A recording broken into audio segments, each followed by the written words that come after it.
I remember Wednesday.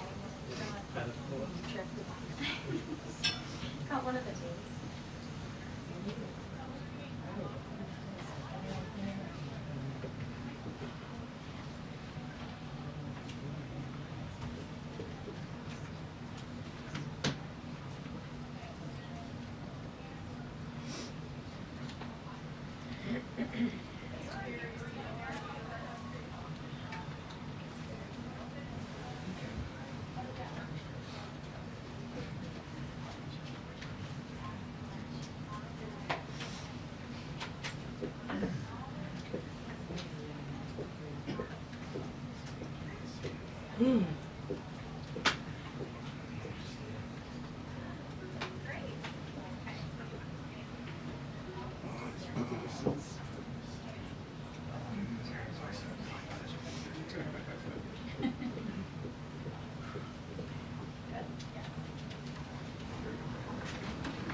Hello, everybody.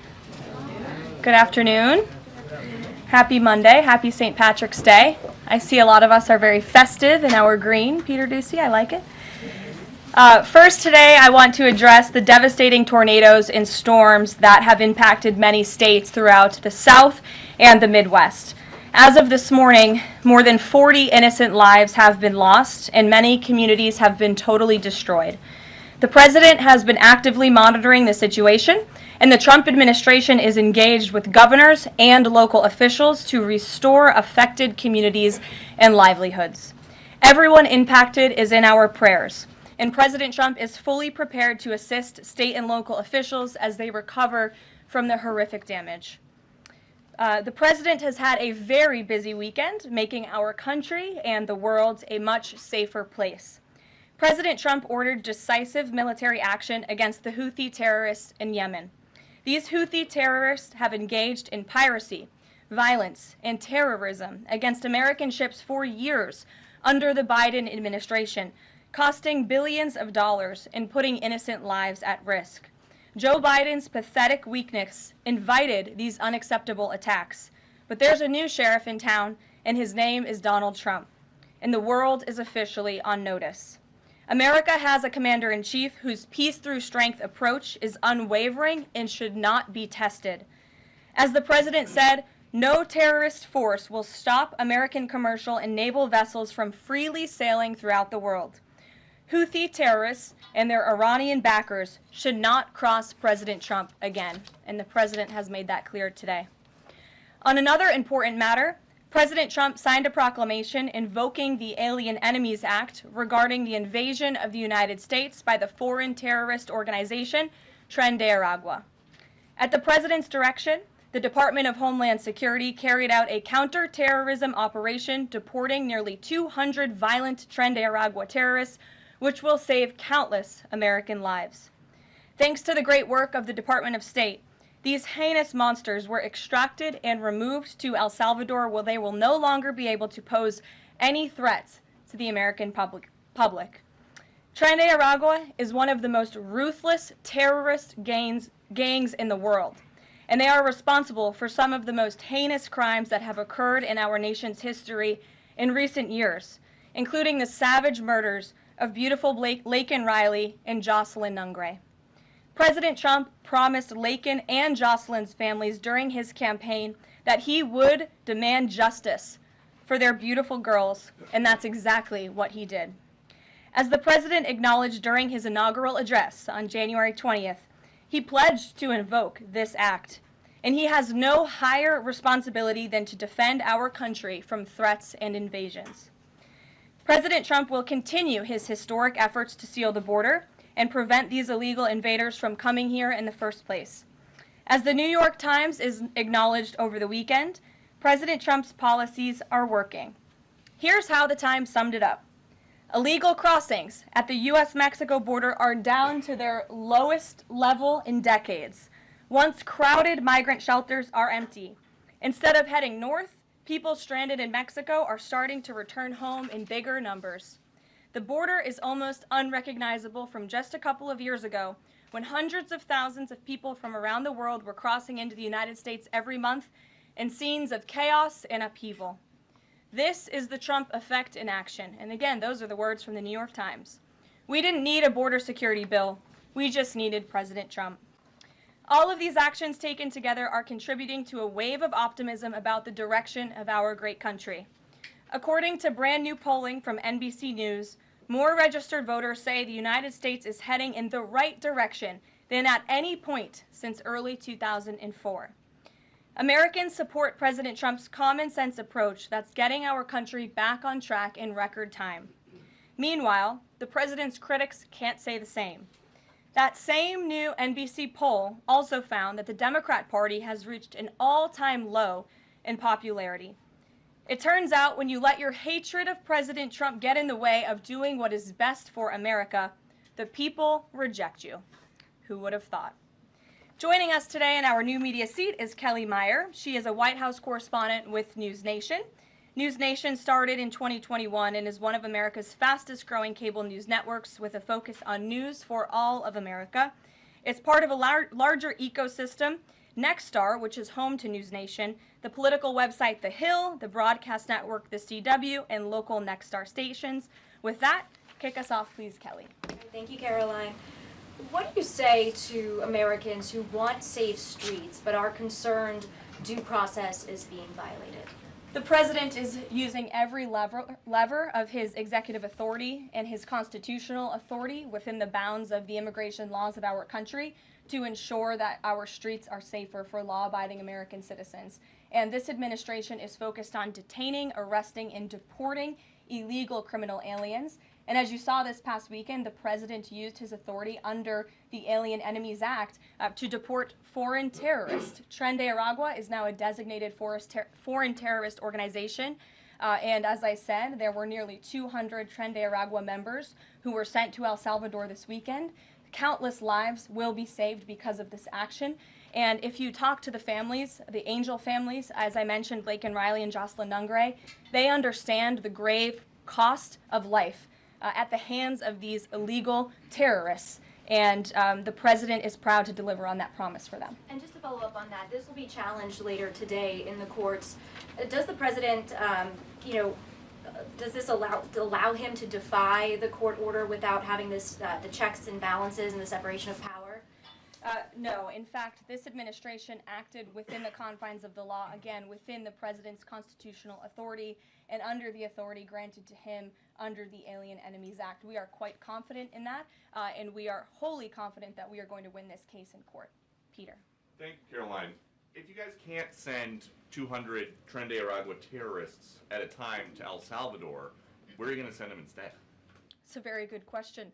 You'd have to ask the courts and the people on the left who are trying to fight this administration for doing the business that this president sought out to do, which is to deport these foreign terrorists. And we're very grateful to President Bukele and to El Salvador for accepting these heinous monsters where they will face justice. And if these guys are terrorists at war with the United States, is President Trump considering anything more lethal to address them than just sticking them on a plane somewhere else? Well, it sounded like you had a little bit of curiosity in the premise of your question, so I want to address it. These are designated foreign terrorists. The president signed a proclamation on February 20th, 2025, designating TDA as a foreign terrorist organization that was in consultation with the Attorney General and the Secretary of Treasury. That was pursuant to 8 U.S. Code 1189. The president has the right to do that. And I think nobody would argue that Tren de Aragua should be designated a foreign terrorist organization. If you want to have that argument, I'm happy to do it. These are heinous monsters, rapists, murderers, kidnappers, sexual assaulters, predators who have no right to be in this country, and they must be held accountable. And something different. There is now a member of the European Parliament from France who does not think the U.S. represents the values of the Statue of Liberty anymore. They want the Statue of Liberty back. So is President Trump going to send the Statue of Liberty back to France? Absolutely not. And my advice to that unnamed low-level French politician would be to remind them that it's only because of the United States of America that the French are not speaking German right now. So they should be very grateful to our great country. Kelly.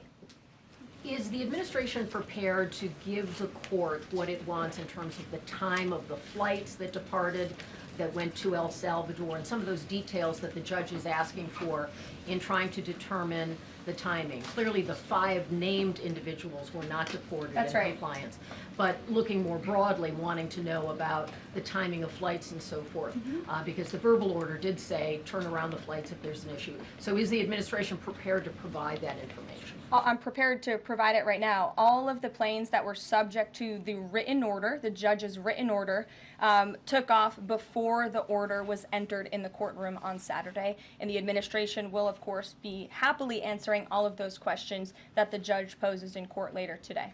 And for people who have due process questions about making certain that there wasn't anyone who was swept up who did not meet the criteria that you laid out, is there a way for the administration to provide more detail about how that was determined, who the individuals were that met this deportation order? Yes, I can assure the American people that Customs and Border Patrol and ICE and the Department of Homeland Security are sure about the identities of the individuals who were on these planes and the threat that they pose to our homeland. They take this incredibly seriously. They are putting their lives on the line to deport these designated terrorists from our country, and they should be trusted to do that. And that's exactly what the American people elected this president to do.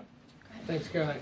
Just to follow up on that then, so you're saying definitively that the administration can prove everyone that was put on those flights to El Salvador was either a member of Tren de Aragua, MS-13, or some other entity? We've already provided the breakdown in the effort of transparency about the 261 illegal aliens who were deported. 137 of those were deported under the Alien Enemies Act. 101 of those were Venezuelans removed via Title VIII, which, as you know, are just regular immigration proceedings. And 23 of them were MS-13 Salvadorian gang members. There were also 2 MS-13 ringleaders as part of that group of 23 who President Bukele particularly expressed his gratitude for their return so he can demand justice in his home country. Jennifer. What criteria, though, other than, say, tattoos or maybe being in the wrong place at the wrong time, are they using to determine that someone is actually a member of one of these organizations?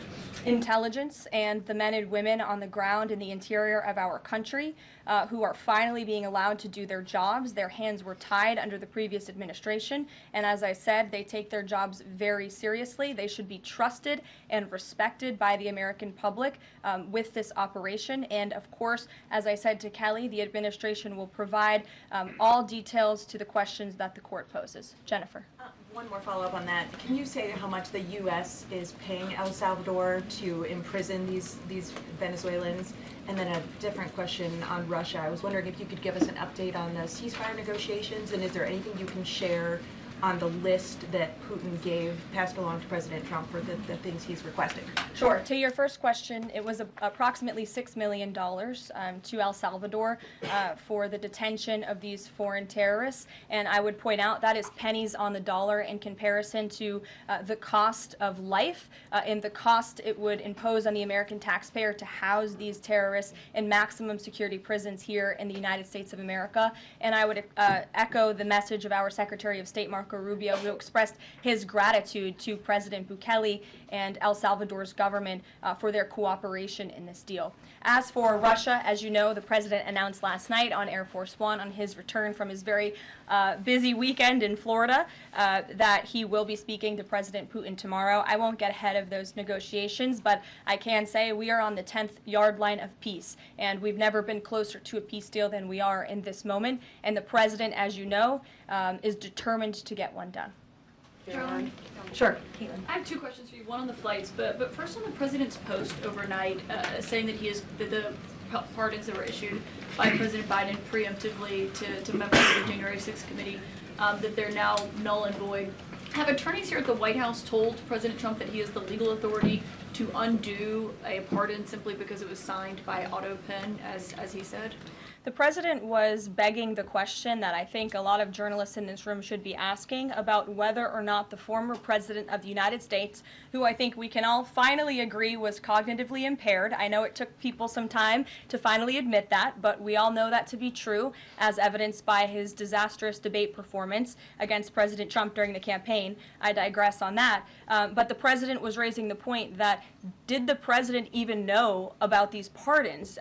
Was his legal signature used without his consent or knowledge? And that's not just the president or me raising those questions, Caitlin. According to the New York Post, there are Biden officials from the previous White House who raised those questions and wondered if the president was even consulted about his legally binding signature being signed onto documents. And so I think it's a question that everybody in this room should be looking into, because certainly that would propose perhaps criminal or illegal behavior if staff members were signing the President of the United States autograph without his consent. Is on the record talking about issuing preemptive pardons to these people. But was he aware of his signature being used on every single pardon? That's a question you should ask the Biden Is White there any House. evidence on that he wasn't aware of it? You're a reporter. You should find out. Okay, Sean. on the flights, so I have a question on the timeline of the flights. You keep talking about the judge's written order, which hit the docket Saturday night at about 7:26 p.m., but he issued a verbal order before that at about 6:45 and 6:48 p.m. based on the court hearing, a verbal order from the bench. Does the White House feel the need to comply with a verbal order from this judge? Again, as I said, all of the planes subject to the written order of this judge departed U.S. soil, U.S. territory before the judge's written order. But what about the verbal order, which of course carries the same legal weight as a written order, and said for the planes to turn around if they were Well, in the air? there's actually questions about whether a verbal order carries the same weight as a legal order, as a written order, and our lawyers are determined to ask and answer those questions in court. Sean. Hey, so on Friday, the president suggested at length that it should be illegal to criticize judges, but he has repeatedly criticized judges who rule against him, and Elon Musk is calling for impeachment of judges who have opposed the administration. So how are those two things not in conflict? I have not heard the president talk about impeaching judges. I know you mentioned Mr. Musk's tweet, but I have not heard the president of the United States ask that. Mary. Hey, thanks, Caroline. I wanted to ask about this video that I saw this morning set to the tune of, I believe, Closing Time, about deportations of illegal migrants. What's the strategy behind the White House's videos they've been putting out on this, and can you kind of talk us through the thinking on these videos? Sure. I think the White House and our entire government clearly is leaning into the message of this president. And we are unafraid to double down and to take responsibility and ownership of the serious decisions that are being made. The president was elected with an overwhelming mandate to launch the largest mass deportation campaign in American history, and that's exactly what he is doing. And to this very day, we are now, I think, 56 or 7 days into the administration by my count. The president still receives an overwhelming public support for the policies that he is enacting. So we are unafraid to message effectively what the president is doing on a daily basis to make our communities safer. And the specific video you referenced, I think it sums up our immigration policy pretty well. You don't have to go home, but you can't stay here. Go ahead. Thanks, Caroline. I have two questions. First, will President Trump put sanctions on Russia if the talks on Tuesday don't go as hoped? And secondly, have any illegal immigrants self-deported through CBP home yet? To your first question, it's something the president has floated, and certainly he's willing to do if necessary. I don't have anything to read out, and I would never get ahead of the president on such a serious decision. To your second question about the CBP Home app, I would have to check in with the Department of Homeland Security, but it's a great question, and we're very proud to repurpose this app, which the Biden administration abused to facilitate the mass illegal entry of illegal immigrants into our country. It was like a fast pass at Disneyland. That's not happening under this administration. We are encouraging illegal immigrants to actively self-deport to maybe save themselves from being in one of these fun videos. Sure. John, good to see you. Thank you. After President Trump strafe-bombed the Houthis yesterday, he said that if they retaliate, he was going to personally hold Iran accountable for that. Holding them accountable, what would that look like? Well, I would defer you to what the president put out this morning, John, where he said very clearly, I will read it, "Let nobody be fooled. The hundreds of attacks being made by Houthi, the sinister mobsters and thugs based in Yemen, who are hated by the Yemeni people, are all created by Iran. Any further attack or retaliation by the Houthis will be met with great force, and there is no guarantee that the force will stop there. Iran has played the innocent victim of rogue terrorists from which they've lost control, but they haven't lost control. They are dictating every move, giving them the weapons, supplying them with money and highly sophisticated military equipment, and even so-called intelligence. Every shot fired by the Houthis will be looked upon from this point forward as being a shot fired from the weapons and leadership of Iran. And Iran will be held responsible and suffer the consequences, and those consequences will be dire." That is a statement from the President of the United States just moments ago. I have nothing additional to share, but our message to Iran is you better take this president seriously, and I think the Houthis learned that the hard way this past weekend. As I said in my opening remarks, there's a new sheriff in town, and this president is not just going to sit on his hands and allow terrorists to launch attacks on commercial vessels and U.S. naval ships. Those actions will not be tolerated. Sure, Edward. Yeah, thanks. Caroline, on the economy. So after mostly a down week last week in the economy, you've been very vocal as well as other cabinet members about how we're in a transition and about how this economic transition, and there's a plan, a long-term plan for tariffs on this. How concerned is the president that the markets and Americans, for lack of a better term, will freak out over these tariffs and be concerned about a long-term plan? Sure. I think I've been asked this question and answered this question respectfully, Edward. We are in a period of transition. The president has made that clear. He also has made his belief in tariffs and what they will do for our great country clear, restoring wealth back to our country. And if you look at the president's first-term economic formula, massive deregulation, tax cuts, lowering the cost of living with an energy boom, which the American people can expect soon. Wall Street and Main Street should both be assured by what President Trump did in his first term. It's the exact same formula. In fact, I would argue it's even better this time around. And if you look at some of the economic indicators in the last week, the latest CPI report last week beat expectations. Inflation is cooling. Core inflation dropped for the first time in 4 months. The national average of the price of gas is down 42 cents from 1 year ago. And there was also a new report out this morning about wholesale egg prices. They continue to fall. A dozen eggs are now $3.10 cheaper since January 24th. First, that's a 47% decrease overall. So I think the American people do have great reason to be optimistic about this economy. And as I've said repeatedly, it continues to be true. The administration has a whole of government effort to fix the economic mess created by Biden. So the president's pointed to that April 2nd tariff deadline, so to speak. Is the tariff back and forth sort of done now? We're just all looking towards April 2nd?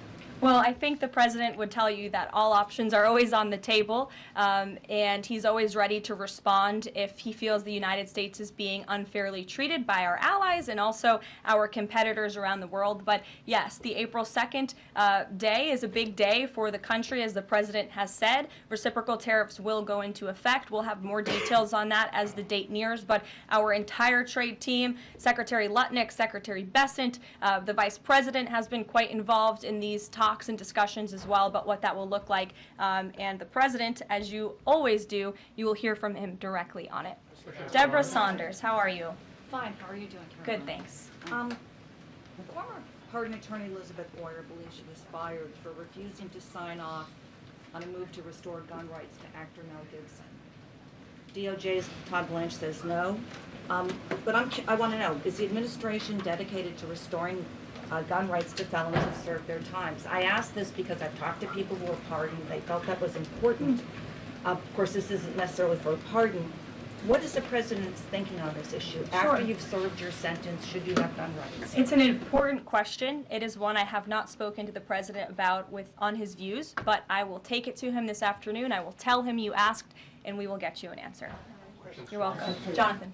Thanks a lot, Caroline. A question for you regarding the administration complying with judges' orders. I want to ask about an administration spokesperson who's the borders czar, Tom Homan. He was on Fox News. We love Tom Homan. And he was talking about the deportations, and he said the following. He said, "We're not stopping.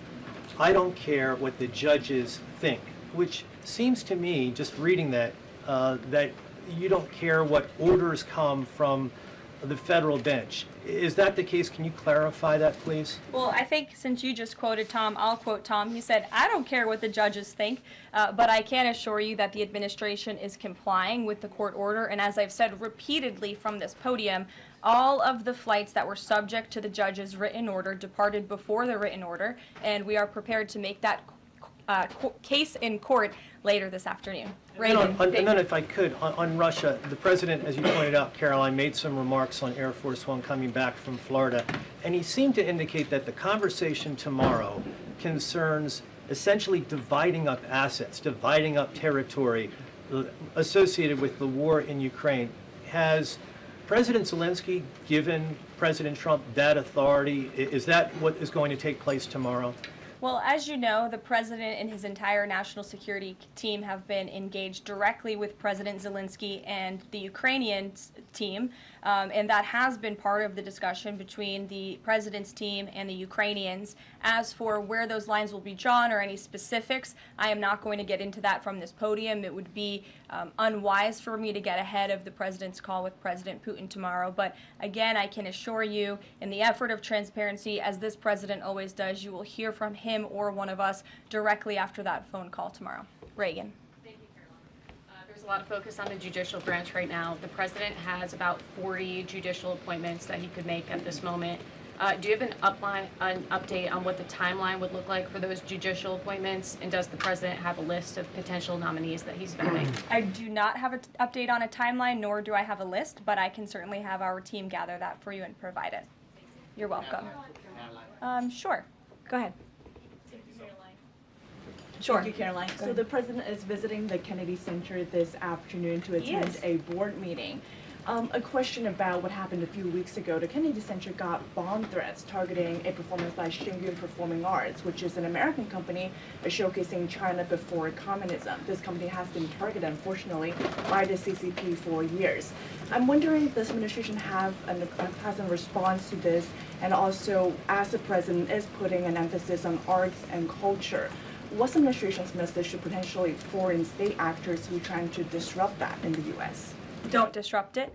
This administration will take that very seriously and hold you accountable. We obviously condemn any violence or threats of violence against American institutions, and the president will be traveling to the Kennedy Center later this afternoon.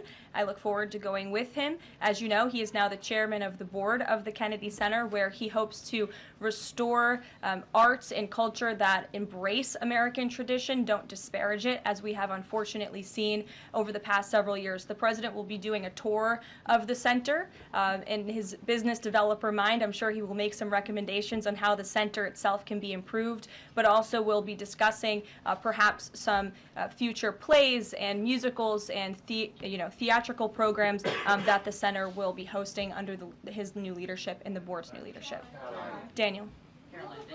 Will the president be discussing with Putin tomorrow the future of Volodymyr Zelensky, sort of a follow-up to John's question? Again, I've been asked and answered this question now. I'm not going to get ahead of the president's discussion tomorrow, but after the phone call takes place, I can certainly provide a readout. Daniel.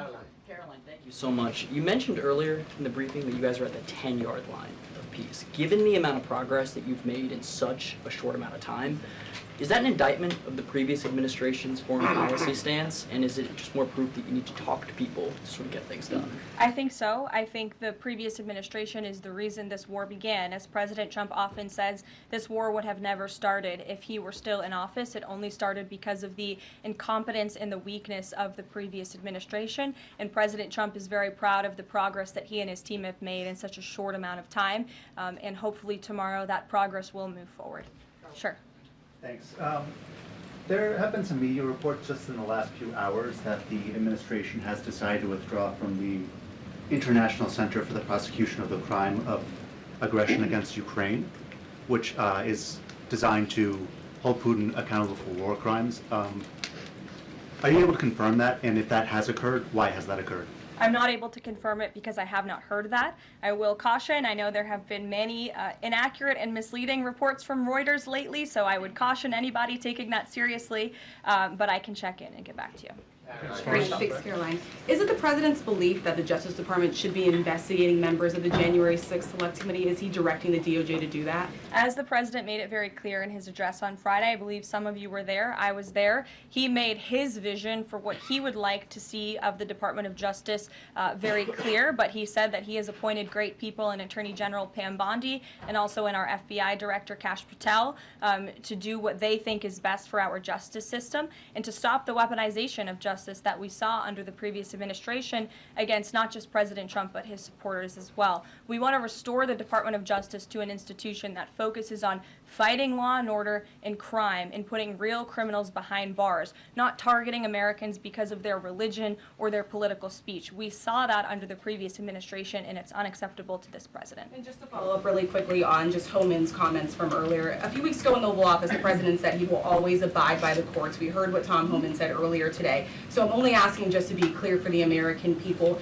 It is the administration's belief that they will, that you feel like you are bound to comply by the judge's orders? We are complying with the judge's orders. Question on the storm. Sure.